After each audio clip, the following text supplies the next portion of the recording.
Sejam muito bem-vindos a mais uma live literária. Tudo bem?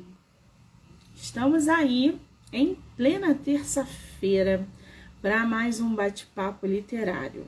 Ai, que delícia! Esse ritmo vai continuar até sexta-feira. Depois a gente para e só volta na segunda, tá?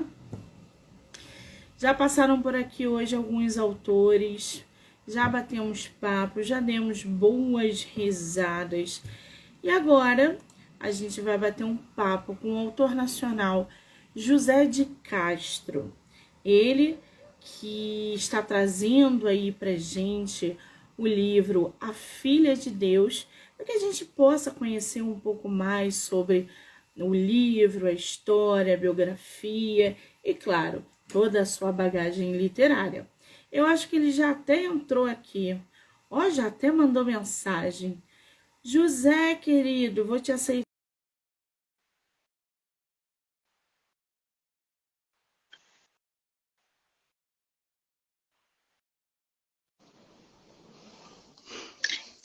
Olá, boa noite. Tudo bem? Graças a Deus, e você? Eu estou bem. José, querido, antes de começarmos, quero muito te agradecer pela compreensão, pela empatia, pela paciência. Você foi extraordinário. Hoje eu esqueci, gente, de colocar o nosso autor às 17 horas. Por alguma Precisava nem razão, comentar isso. ele não entrou. E eu fiquei desesperada porque isso não acontece. Eu faço entrevistas há anos e isso não acontece. Então, José, obrigada por tudo, pela compreensão e pela empatia, tá? Eu que agradeço pela oportunidade de conhecer você, seu trabalho. Estou gostando muito. Que maravilha! Você é de qual lugar do Brasil? Eu sou de Lavras, Minas Gerais. Lavras, Minas Gerais, adoro Minas. Tenho família aí, adoro essa terra. Sou louca para largar o Rio para ir embora para Minas. Você conhece Rio de Janeiro? Conheço.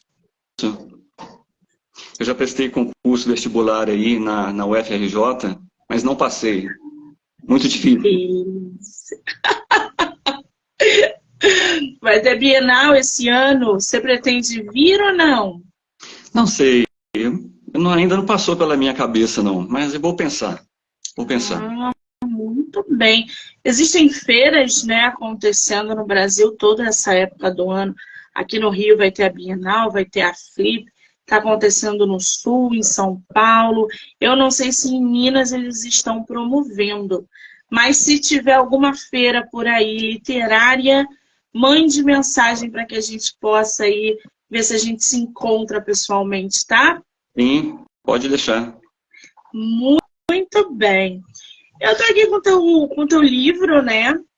A Filha de Deus. Você tem ele físico aí ou não? Tenho aqui.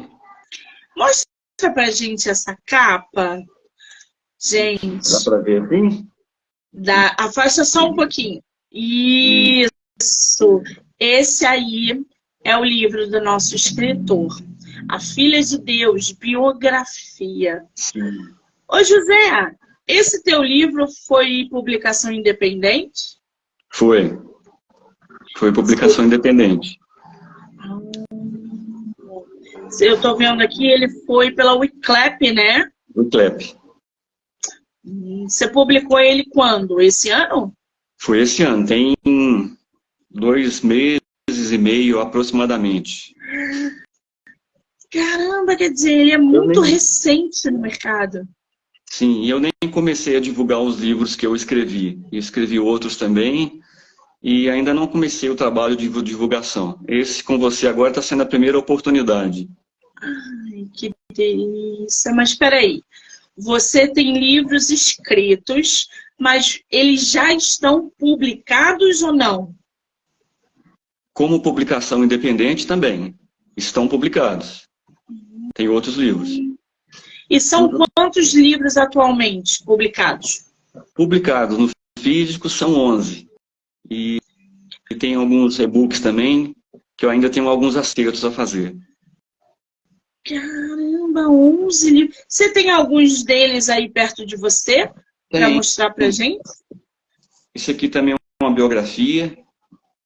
Qual é o nome desse? Jequi. É o nome de um espírito. Os meus livros são trabalhos espíritas. Tem esse aqui é psicografado, O Fundamental. Sensacional. O Fundamental. Tenho esse aqui, o nome desse aqui é Liberdade.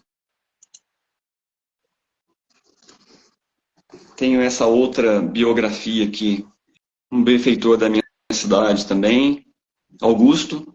Olha, gente. E tenho aqui comigo, no momento, tem esse aqui também, Renascer em Espírito.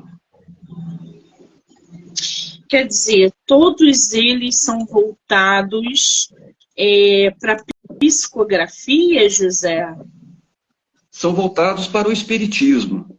Agora, nem todos são psicografias, porque tem alguns que são trabalhos inspirados, coordenados pelos espíritos. Meu trabalho ele é 100% espírita, né? Então eu me dedico na divulgação do espiritismo cristão. Sensacional esse trabalho. Agora, você já publicou os outros de maneira independente, já tem outros livros no mercado e o mais recente é A Filha de Deus. Tem outros projetos em andamento ou ainda não? Tenho mais 3 livros que eu pretendo publicar. É só uma correçãozinha. A Filha de Deus foi o meu primeiro livro, publicado, não escrito. Agora, os outros vieram depois. Eu estou me empenhando agora na publicação de todos para começar a fazer a divulgação, né? Essa é a minha intenção. Então, são 30 anos de experiência como médium e 33 como espírita. Então, como o espiritismo foi muito importante e transformador na minha vida, eu tento repartir com as pessoas que eu tenho contato, que eu tenho nas redes sociais, eu tento repartir o que eu sei de espiritismo. Se foi bom para mim, pode ser bom para mais alguém, né? Agora, José, esse seu trabalho dentro do espiritismo, você é um médium de psicografia, é isso? Sim. E quantas psicografias você fez ao longo desses anos? Olha, paralelamente à minha profissão, eu me dediquei muito à psicografia. E eu, recentemente, isso tem uns 2 anos, eu mandei ensinar cerca de 800 quilos de papel A4. Então, tudo isso era psicografia. Não sei dizer quantas mensagens tinham ali. Só sei que tudo foi um processo de desenvolvimento para que hoje eu pudesse estar um pouco mais afinado com a escrita e com o pensamento do que os espíritos querem nos transmitir, né? Nossa, que trabalho, que responsabilidade. A gente sabe aí que não sei se a gente pode falar o patrono, né, do kardecismo, do espiritismo, é Allan Kardec. Allan Kardec tem um filme. Quem não conhece o Allan Kardec, eu nunca vi o filme, já deve ter ouvido falar, né? Ele foi aí, obras dele.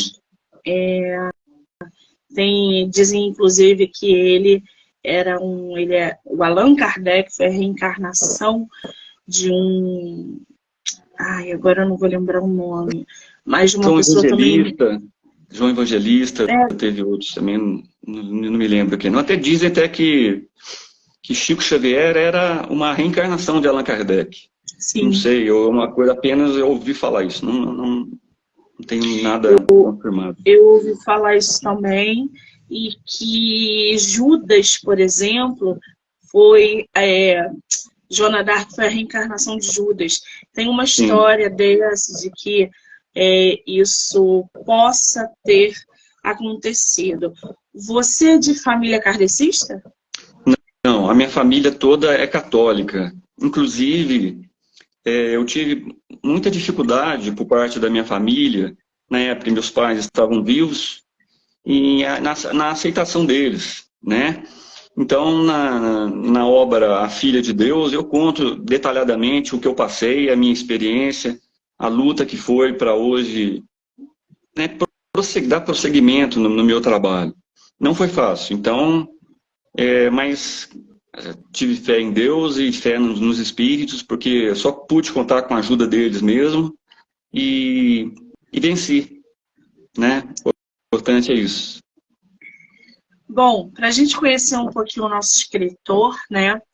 E todo esse trabalho que está em volta dele, porque isso é de uma baita responsabilidade, uma missão gigantesca. José de Castro Pinto Júnior nasceu em 12 de março de 1968, em Lavras. Lavras, José, fica perto, por exemplo, de São Joaquim de Bicas, Lavras fica perto de algum... fica equidistante de São João del Rei e Varginha. Fica entre essas cidades. Muito bem. Lavras é o nome da cidade. Em Minas Gerais. Filho de José de Castro e Maria Aparecida, ele estudou engenharia e é funcionário público do estado de Minas Gerais. Atualmente foi funcionário público do estado de Minas Gerais. E atualmente ele se dedica à escrita divulgando o espiritismo. E aí ele nos traz a Filha de Deus. Ô José, como é que nasceu essa biografia, essa história de A Filha de Deus? Quando eu fazia o meu curso de engenharia, eu comecei a enfrentar alguns problemas que eu julgava serem de saúde. E procurei médicos para buscar uma solução, e eles não resolveram. Então eu já era espírita. Então eu resolvi procurar uma senhora, amiga minha, hoje ela é amiga minha, é viva ainda, está com 85 anos, e ela psicografava. E eu ouvi falar que ela trabalhava com rosas e que era filha de Dona Nhanhá.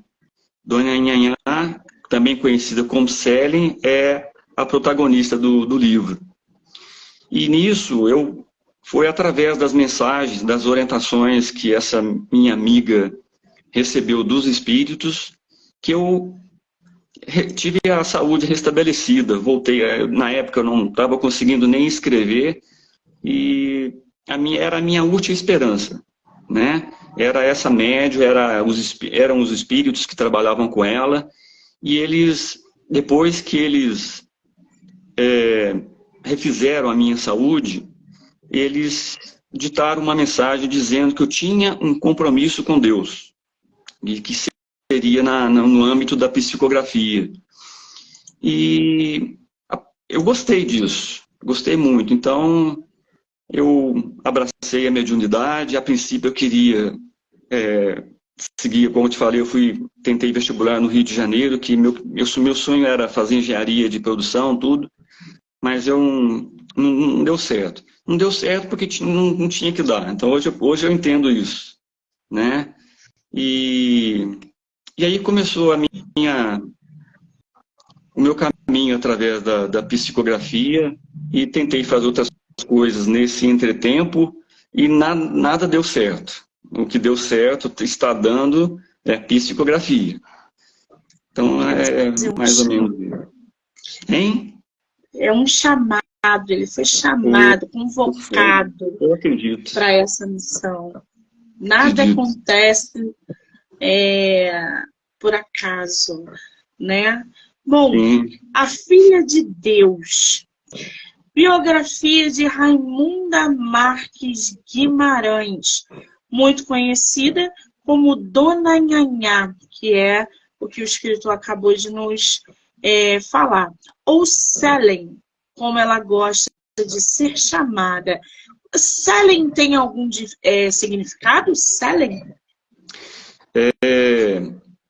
voltando um pouquinho no tempo, o nome Selem, ele é um nome espiritual. É um nome que Deus nos dá quando nos dá o dom da vida, quando nos deu o dom da vida. O nome Jesus Cristo é um nome espiritual. O nome João Batista também é um nome espiritual. Então, o nome Selem é um nome que o Criador lhe conferiu quando lhe deu o dom da vida. Por exemplo, o seu nome não é Monique, você tem seu nome espiritual, né? É o seu nome que você vai caminhar rumo à eternidade. Então, o nome, por isso que ela tem esse tanto de nome. O nome dela de batismo é Raimunda Marques Guimarães, Nhanhá é o apelido que a avó dela deu para ela, e Selem é o nome que lhe foi revelado, que é sendo o seu nome espiritual. Então, eu a chamo na minha intimidade sempre de Selem, né? De Selem. É como ela gosta de ser chamada. Como ela gosta de ser chamada. Uma benfeitora que passou grande parte de sua existência na cidade de Lavras, que também é a cidade do nosso escritor, surpreendendo a todos com soluções que o profissionalismo de sua época não resolvia. Ou seja, a Raimunda, né, a dona Nhanhá, ou a Selem, ela viveu em que ano? Ela viveu de 1902 a 1967.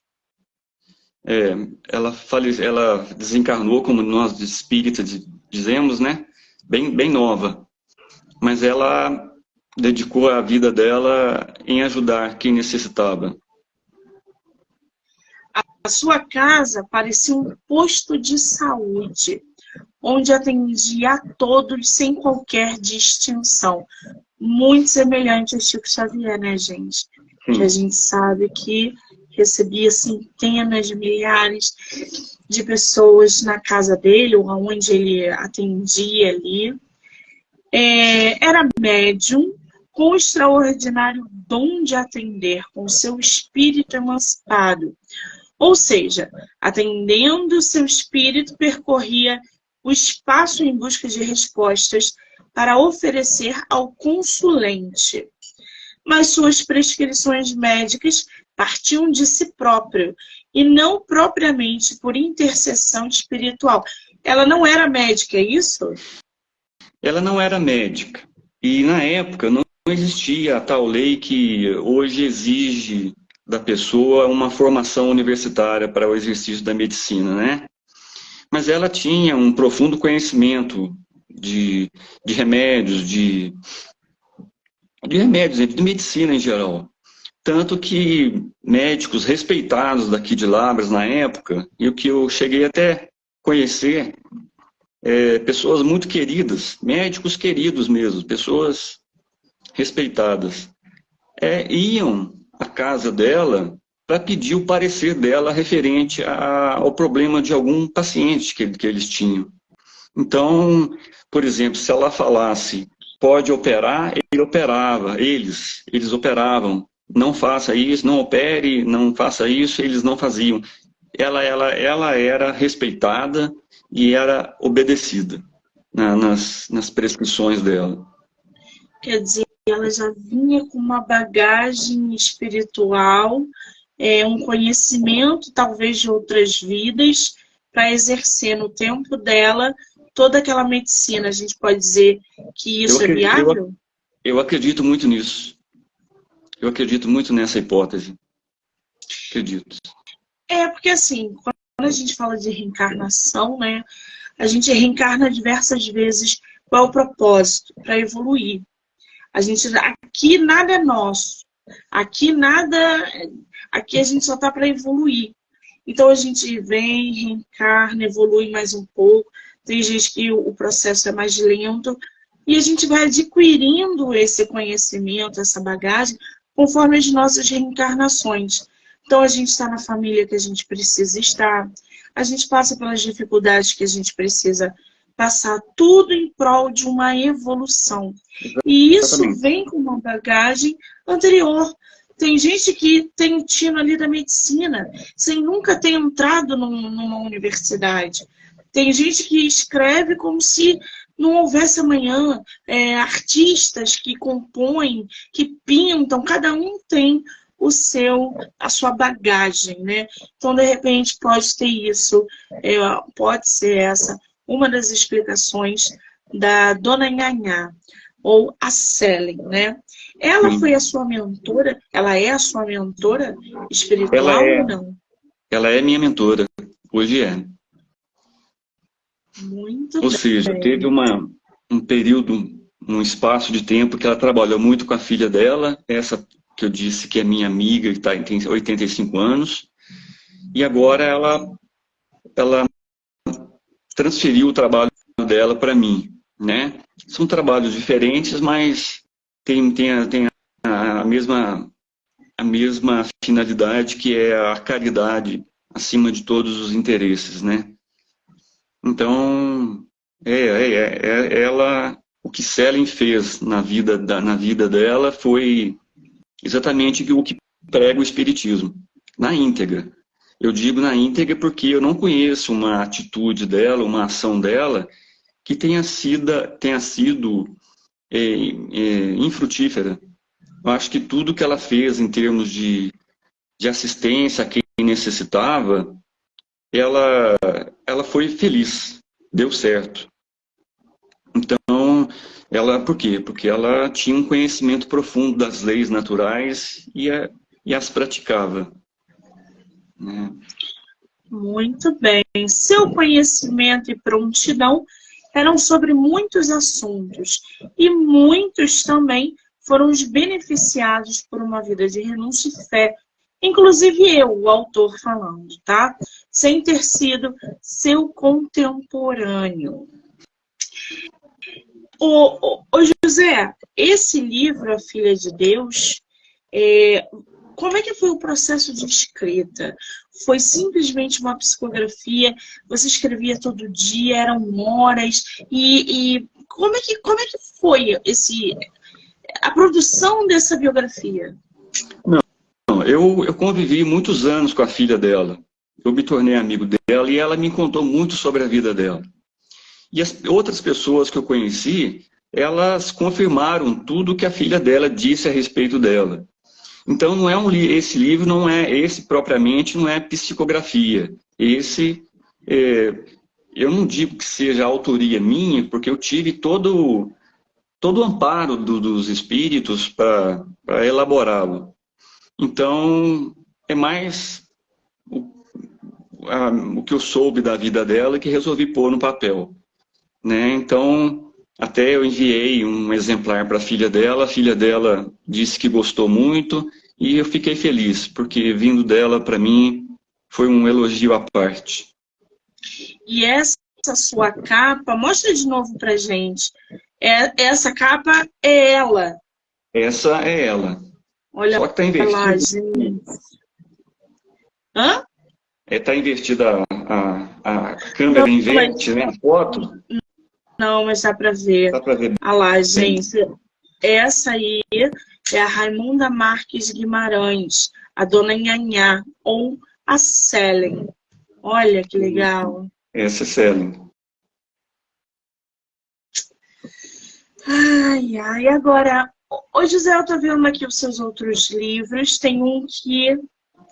Água comigo é uma coisa de doido. É o meu elemento, não tem jeito. Então, quando eu vejo uma capa que tem água, um mergulho, ou pessoas com água, já chama logo a minha atenção.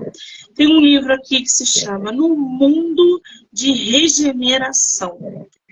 Esse você também publicou pela Wiclap. Você tem ele físico aí? Não, esse físico por enquanto não. Eu publiquei semana passada.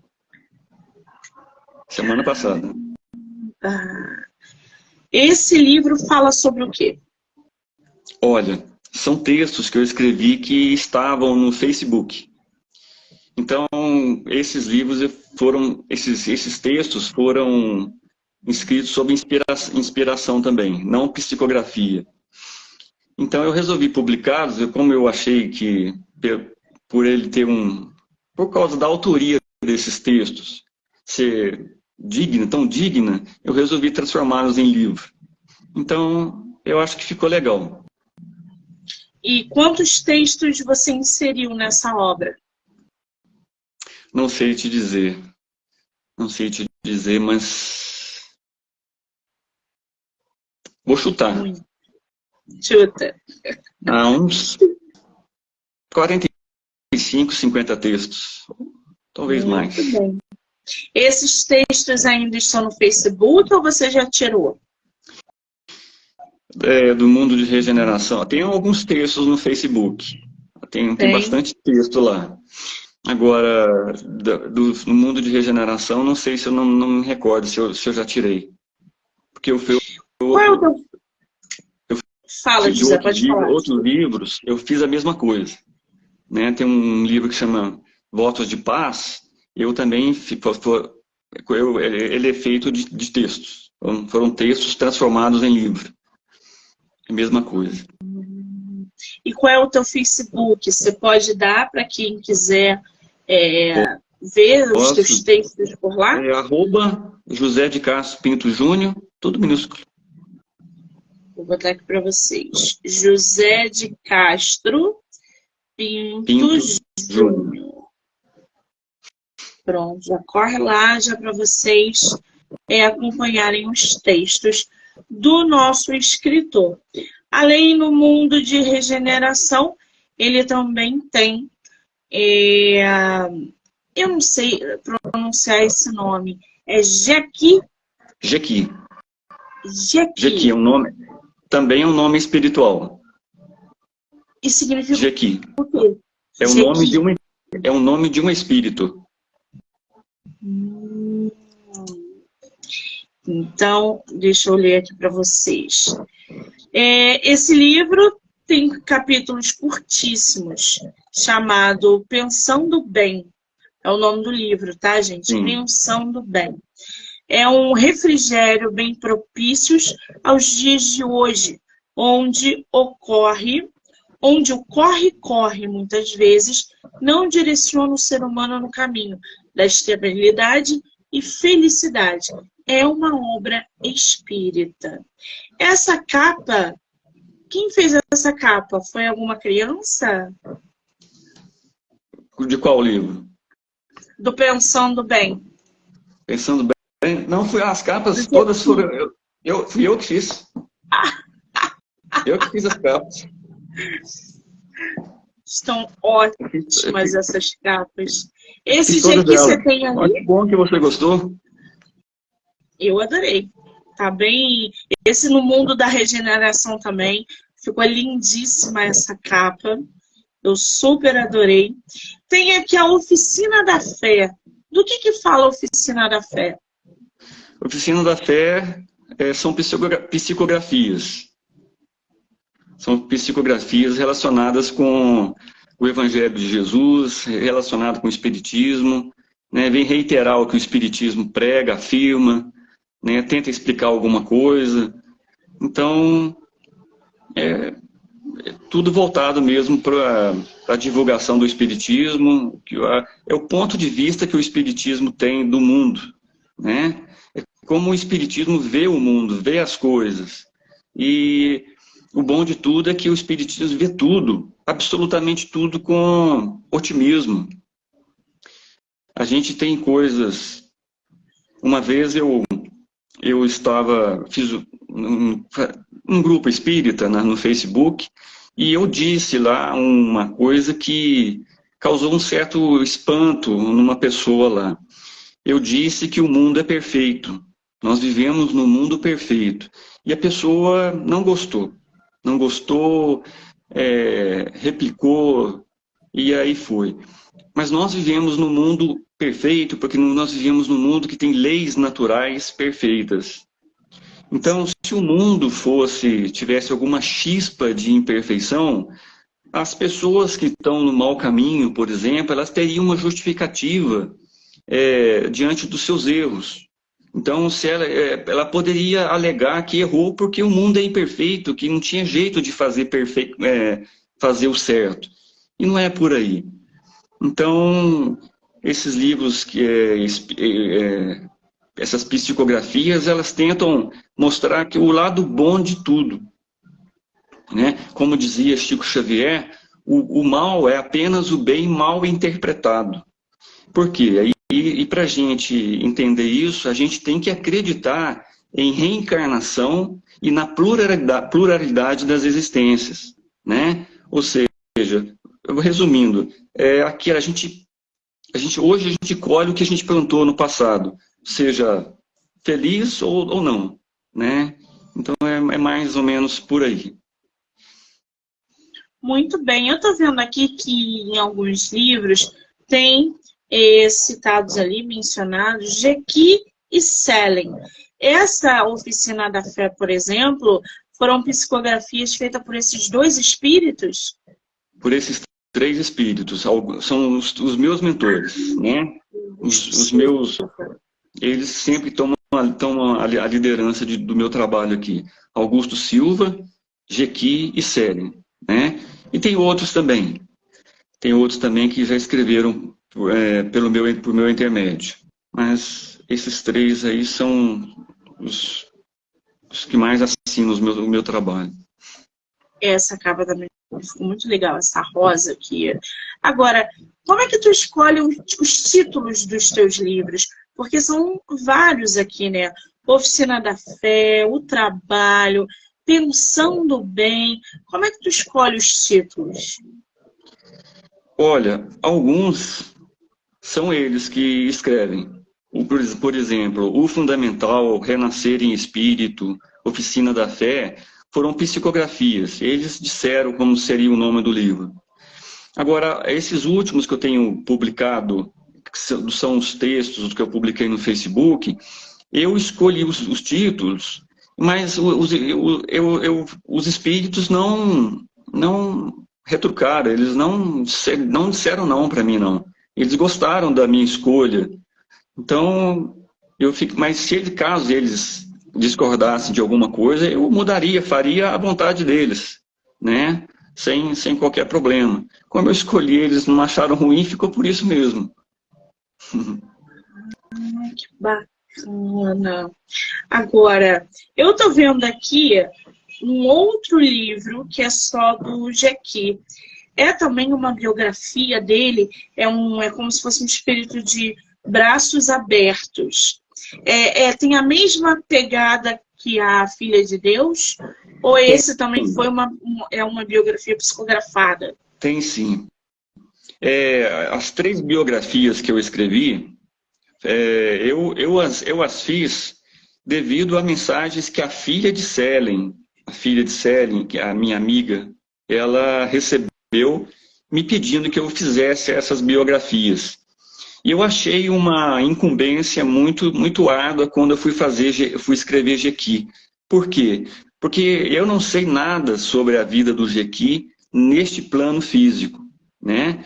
Então, a única coisa, o único parâmetro que eu tinha quando eu fiz o livro que eu tenho é sobre uma personalidade de um filósofo grego chamado Diógenes. Então, eu li alguma coisa sobre Diógenes e achei, e tenho uma experiência das mensagens mediúnicas que o Jekyll me transmitiu através da filha de Selene e por meu intermédio. Então, eu achei as personalidades muito semelhantes. Então, eu fiz a biografia do Jekyll, eu até coloquei, você pode observar, que eu chamo de biografia espiritual, levando em consideração que a nossa vida começa, não é com o nosso nascimento, a nossa vida começa lá atrás, né? E se a gente fosse fazer uma biografia bem profunda do que a gente já viveu na vida, é muita coisa para contar. Boa ou má, mas é muita coisa para contar. Então eu tentei pincelar, aceitei a incumbência, mais por um dever, que eu devo muito também a Jekyll, já me ajudou muito, e me ajuda, é um amigo que eu tenho, meus amigos são espíritos, os meus amigos são espíritos. Então eu falei, eu tenho que fazer essa biografia do Jekyll, Deus vai me ajudar. Então eu consegui fazer uma biografia do Jekyll. Ele não me falou nada, eu espero que ele tenha gostado. Muito bem. Eu estou vendo aqui que também você escreveu Augusto, que também é um dos seus mentores e também é uma biografia. Quem foi Augusto? Augusto foi doutor Augusto Silva, um médico. Ele viveu de 1845 a 1905. Foi um médico daqui de Lavras. Ele era espírita e também foi um benfeitor. Foi uma pessoa que espalhou o bem por onde passou. Ele tem a cidade de Lavras tem uma população a cerca de 110 mil habitantes. E ele na cidade, a Praça Central é um lar para idosos, em um centro espírita. Ele foi muito homenageado aqui na nossa cidade. Então, basta conviver com os espíritas da cidade para você ouvir coisas boas a respeito de Augusto Silva, de Dr. Augusto Silva. Para mim, ele é o eterno Dr. Augusto Silva, porque se tem um médico que fez jus ao título de DR, é Dr. Augusto. Então, e ele foi o mentor espiritual de Selen. Ou seja, quando Selen fez o que fez também na nossa cidade, ele já estava no plano espiritual e foi o mentor dela. E hoje, os dois unidos são os meus mentores. Nossa, gente, vocês têm noção da dimensão disso? Qual é o nome do seu centro aí que você frequenta? Olha, eu frequentei um bom tempo o Centro Augusto Silva, o Centro Fraternidade, o Centro Allan Kardec. Só que depois que eu comecei a psicografar, eu não fui mais a centro. Fui uma vez para assistir uma palestra, uma vez ou outra, mas eu trabalho em casa mesmo. Eu moro com meu irmão e tenho disponibilidade de tempo e espaço, né? Eu vejo que o meu trabalho em nada importuna o meu irmão, então eu vejo que está tudo certo, não tem nada errado em termos de... Era isso que eu ia tocar agora. Como que é a tua rotina da escrita voltada para a psicografia? Você psicografa todo dia? Como é que isso funciona com você? Todo dia. O médium, ele, com a experiência de médium, ele naturalmente adquire a capacidade de identificar a vibração daquele espírito, que a vibração de um espírito é como se fosse a carteira de identidade dele. É com a experiência que o médium consegue distinguir qual é o espírito que está acompanhando, que está com ele no momento. Então eu sinto a presença desses três espíritos com muita perfeição, com muita facilidade, né? Eu sei quem é quem quer escrever, eu percebo que eles estão o dia todo comigo, e eu penso assim, se eles, supondo que eles sejam mesmo espíritos sérios, se eles estão comigo, não é para passar o tempo, né? Não é para fazer candinha. Então eu sei que eles têm um trabalho sério a realizar.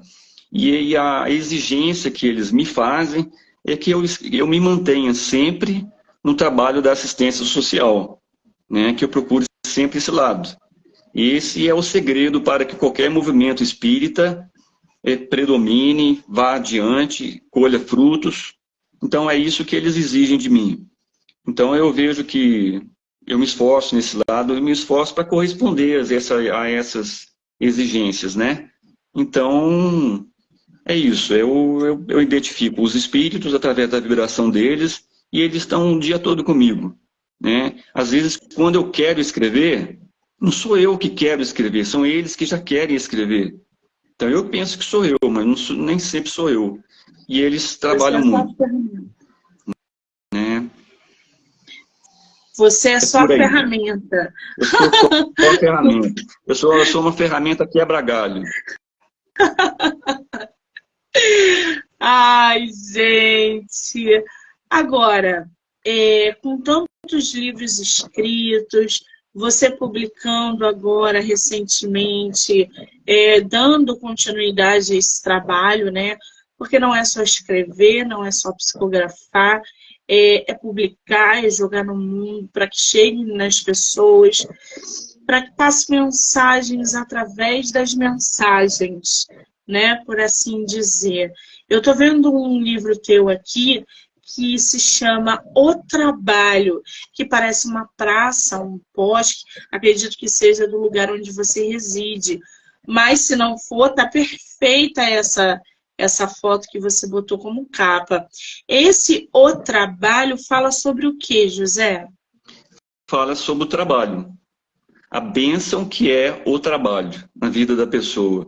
E que se as pessoas soubessem o quanto o trabalho é uma bênção, uma dádiva dos céus, elas trabalhariam de graça, se elas soubessem. E se elas pudessem também, né? Elas deixariam essa, vamos dizer, essa cultura, entre aspas, de querer ganhar dinheiro, enriquecer, e elas, se elas soubessem, de fato, a importância do trabalho nas nossas vidas, trabalhariam de graça. Jesus foi um que trabalhou de graça, né? Dr. Bezerra de Menezes, aí do Rio de Janeiro, chegou a pagar para trabalhar. Chico Xavier foi um que trabalhou de graça também, quando estava entre nós, né? Exatamente. Você conhece a cidade do... Deve conhecer, obviamente, de Chico Xavier. Eu esqueci o nome agora, de onde Conheço. ele residia. Eu acho que ele nasceu em Pedro Leopoldo. Depois ele se mudou para Uberaba. Eu conheço Uberaba e conheço o Chico Xavier também. Eu já estive com ele. Hoje a casa dele é um museu, né? Você pode Acho que sim, visitar né? lá. Você Acho que pode sim. visitar. Eu sou louca para conhecer. Acho que deve ter uma energia incrível aquele lugar. E com certeza está nos meus planos conhecer. Porque eu vi outro dia que realmente, se não virou um museu, um lugar onde ele atendia, que virou museu, que tem as coisinhas dele. Tem a cama onde ele dormia, tem, eu acho que o óculos dele, enfim. É bem interessante. Agora, José, você, kardecista, com essa base, com essa bagagem espírita, literária, dentro da psicografia, é importante que as pessoas saibam que o espiritismo não aborda a questão da vida após a morte somente, né? O espiritismo é todo o processo de entendimento da evolução. Explica pra gente um pouquinho o que o espiritismo aborda, principalmente quando você psicografa uma biografia ou produz um livro para passar mensagens para as pessoas. Qual é o objetivo final com os teus livros dentro do espiritismo? Olha, o espiritismo não aborda só a vida após a morte. Ele aborda a vida. Ele aborda a qualidade de vida. Ele aborda a vida em abundância, como Jesus Cristo disse que veio trazer para nós aqui, terráqueos, né? Então, é o ponto de vista espírita que é essa proposta de vida, né? Quer dizer, o espiritismo ele foi uma promessa de Jesus há 2000 anos, né? Quando ele falou que iria pedir a Deus que nos mandasse o Consolador prometido. Para nós espíritas, nós não temos dúvida disso, que o espiritismo é o Consolador prometido. Então, é uma proposta melhor de vida, é uma proposta que eu acho irrecusável de vida. Por quê? Tem gente que fala que o espiritismo é uma obra diabólica, que é uma coisa assim. E então eu, por exemplo, eu me tornei espírita quando se esgotaram todos os recursos para o meu restabelecimento. Então, quando entre aspas, eu não tive nada a perder, foi que eu procurei o espiritismo. Então, você procura o espiritismo te reintegra. Eu estava quase perdendo a esperança. Mas quando eu me vi de pé de novo, Eu pensei, isso só pode ser obra de Deus, né? Porque se o diabo fizesse uma coisa dessa, ele tinha dado a cajadada final com muita facilidade. E ele não fez isso, me reintegrou. Para fazer o bem, eu creio, né? Essa é a minha intenção, essa é a minha preocupação diariamente. Procuro aliviar, procuro orientar, consolar. E isso é o que os espíritos me ensinam. Eles só escrevem isso, são palavras de ânimo, palavras de reintegração, palavras que é daí que a gente tem a certeza que é, de fato, o Espiritismo é mesmo esse consolador prometido por Jesus, né? Agora, você tocou num ponto bom aí, né? Que as pessoas, o Nick, quando eu tava quase sem esperança, não sei o que lá, e foi ali no Espiritismo, tem um ditado que diz que se não for pelo amor, vai ser pela dor, né? Exatamente. A gente só aprende na dor. Por quê, gente? Por que é só na dor que a gente desabrocha? Então você entende, você falou da dor, você acaba de verificar a utilidade da dor. A dor é necessária para o crescimento espiritual das pessoas. Porque se a vida tivesse tudo muito azul, tudo muito bem, a gente não ia nem lembrar de Deus. Né? Deus, para que se está tudo bom, não precisa melhorar mais nada, não. Então a gente tem que caminhar na direção da perfeição. E é essa a proposta do Espiritismo. O Espiritismo quer contribuir para a nossa perfeição. Né? Como Jesus falou, sede perfeito como perfeito é Deus. Então a gente está nessa busca da perfeição. E o Espiritismo aqui é apenas explicar o Evangelho, explicar as leis de Deus. Não quer substituir nenhum ensinamento valioso do passado, não. Pelo contrário, quer chancelar. Você sabe que eu estava falando sobre isso numa outra live, que eu conheço uma pessoa que, enquanto estava tudo bem, ela em momento nenhum procurou um amparo espiritual. Uma igreja, um centro, não havia menção de Deus na boca dela. Quando ela começou a perder tudo, adoecer, perder bens materiais, passar por um processo doloroso na vida profissional e pessoal, a primeira coisa que essa pessoa fez foi procurar uma igreja. É assim mesmo. Então, foi na dor ali, sabe? Precisou passar por isso para entender que algo maior estava acontecendo. E isso acontece com todo mundo, tá, gente? Às vezes a gente está passando por uma situação que, meu Deus, o que eu fiz para merecer isso? O que está acontecendo? A resposta está na tua frente e você está tão cego, porque está tão desnorteado com a dor, com a complicação, que você não enxerga que a resposta final é muito maior. Ela vem longe do que é ser material. Porque nós somos energia. Gente, nós somos energia. Tudo na gente vibra. Tudo que você pensa, você atrai. Tudo que você emana, você atrai. Espíritos também. Espíritos ruins, espíritos depressivos, lugares que você frequenta, que é um lugar terrível para espíritos ruins, bar. Sim, eu não vou a bar. A vibração não é boa, né? Eu sei como é. E tem um lugar, eu não tô falando mal, não, mas tem um lugar também que eu não gosto muito de frequentar, não é só bar, não. Eu não gosto muito de lotérica, não. Lotérica? Eu vou em lotérica para pagar boleto. Tem essa utilidade, sem brincadeira. Hoje em dia você paga pelo celular, nem precisa chegar perto de lotérica. Mas assim, são lugares que se você frequenta, você sabe, traz ali a tua vibração vai baixando, você vai se distanciando de coisas que poderiam te alavancar, porque nós somos energia. O Espiritismo fala muito sobre isso, sobre essa vibração, sobre esse quarto estágio que a gente vai passar por uma regeneração.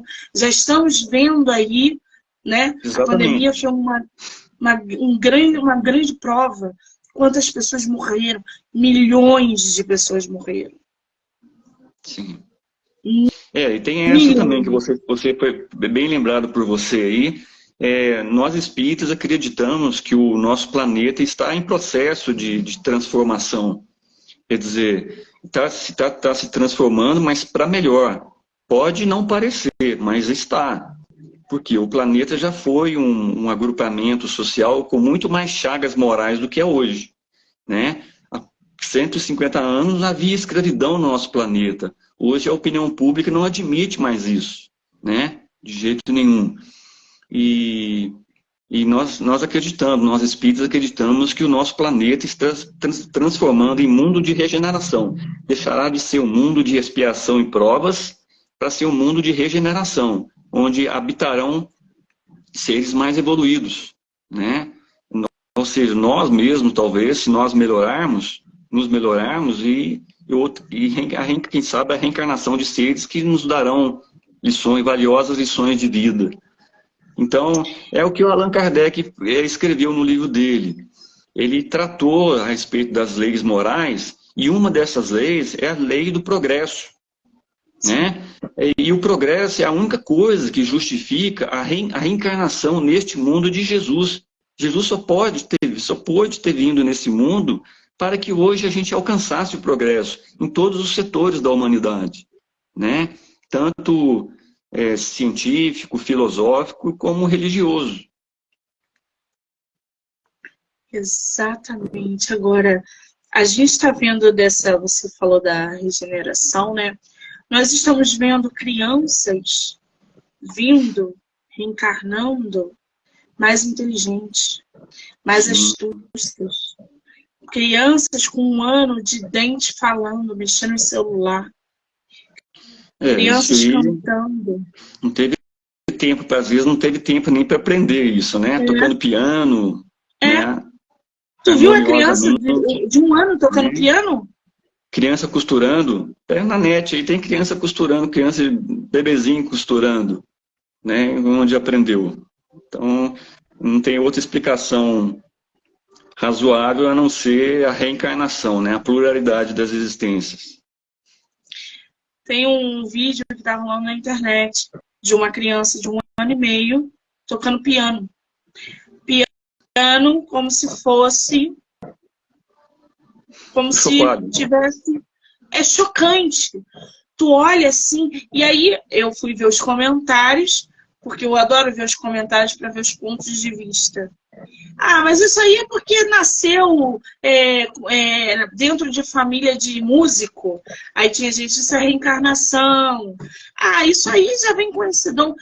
Da onde vem o dom, gente? Vem de 1 ano e meio. Exatamente. Isso é uma bagagem espiritual. Isso já vem lá de trás. Ele Exatamente. fazia, ele tocava perfeitamente. Não tem explicação aqui. Você não consegue ensinar uma criança de 1 ano e meio a tocar um piano daquele jeito. Você não consegue. Consegue não. Consegue não. Acho difícil. Muito difícil.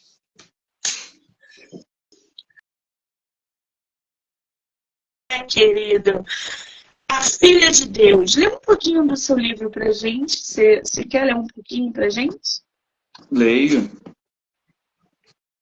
Pra gente conhecer um pouquinho mais sobre a Nhanhá ou a Sally. Vou abrir em qualquer página aqui. Qualquer Pode página. ser?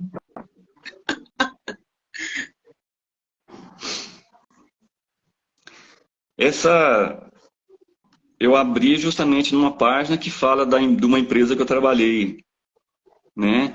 E foi uma luta enquanto eu trabalhei lá, e eu narro aqui no livro da participação dos espíritos comigo nessa empresa que eu trabalhei. Então, envolveu processos judiciais, né? Eu fui demitido sem justa causa e não foi por improdutividade também, não. Então, como a participação deles na minha vida foi decisiva em todos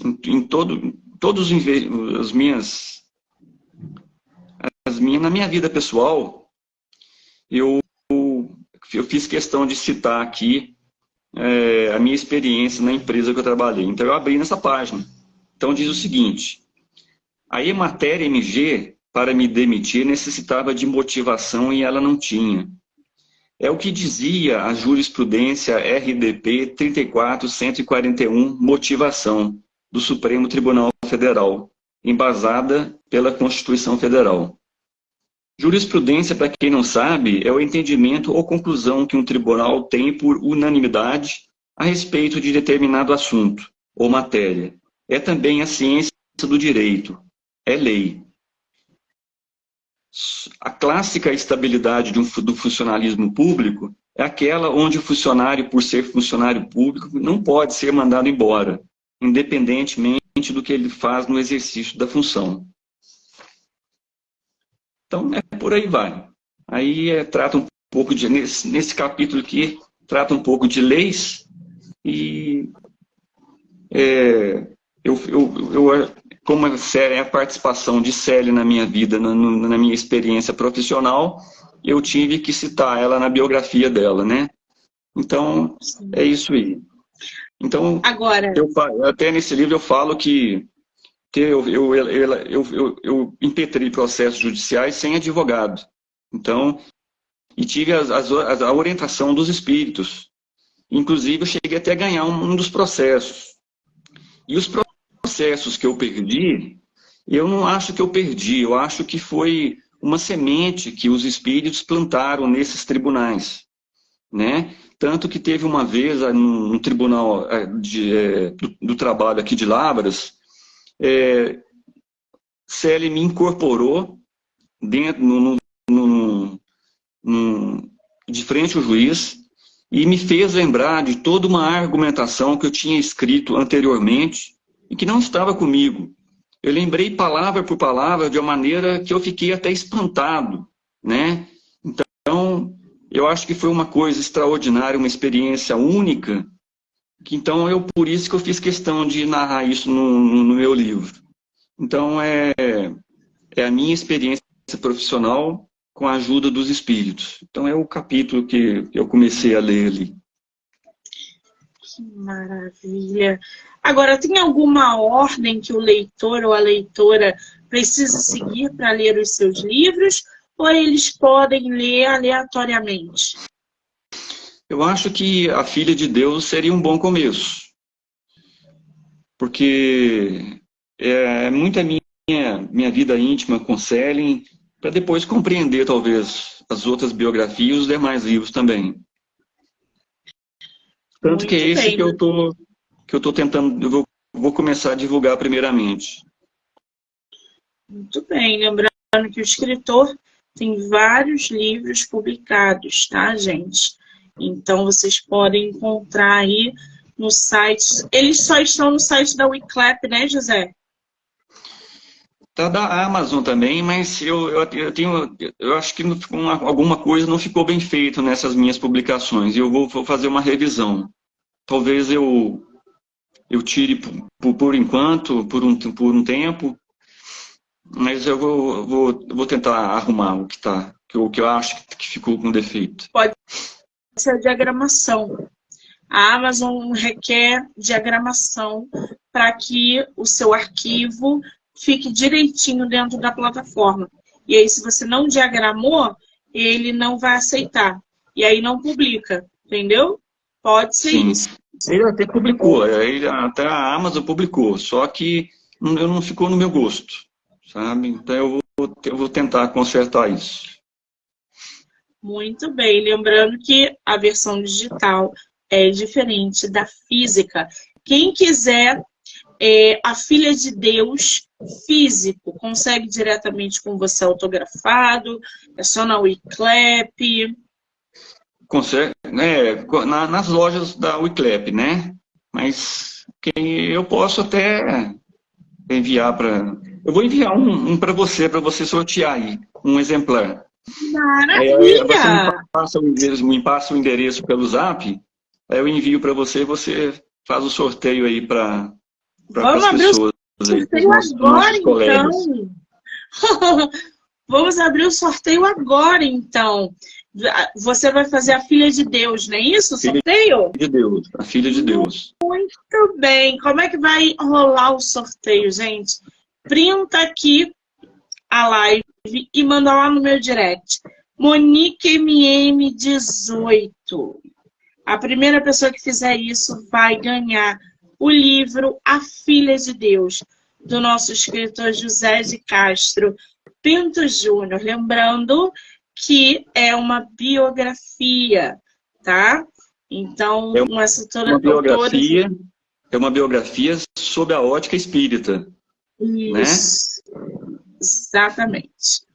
Aí, já deu uma queda aí na live, tá todo mundo printando e mandando. Quando eu fechar a nossa entrevista, José, eu vou ver quem mandou a mensagem e vou te enviar.